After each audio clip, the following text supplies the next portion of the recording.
ঠাকুরমুখী হন, প্রত্যেকটা পরিবার, প্রত্যেকটা বাড়ি ঠাকুরমুখী হয়ে ওঠেন। আপনাদের দেখা দেখি দেখবেন যে আর 5 জন, আরো 50 জন, আরো 500 জন এরকম করে করে বাড়তে থাকবে। প্রত্যেকটা বাড়ি যেন ঠাকুরের মন্দিরের মতো হয়ে ওঠে। প্রত্যেকটা মানুষের চলন, আচরণ, কথাবার্তা, ভাব ভঙ্গিমা সবকিছু যেন ঠাকুরের বিচ্ছুরণ ঘটায়। তাহলেই তো ঠাকুর নিয়ে চলা। ঠাকুর কি শুধু একটা মন্দিরের বিরাট একটা ফটো বা মূর্তির মধ্যে বসিয়ে রেখে তারপর যা ইচ্ছে করার জিনিস?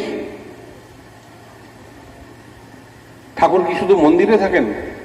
ঠাকুর তো মন্দিরে থাকেন না, ঠাকুর তো থাকেন আমার এখানে। এটা হচ্ছে প্রকৃত মন্দির। এখানে এই জায়গাটা মলিন যদি থাকে তাহলে আমি 1000 মন্দির করি, তাতে কি লাভ হবে? ঠাকুর কোথায় আছে?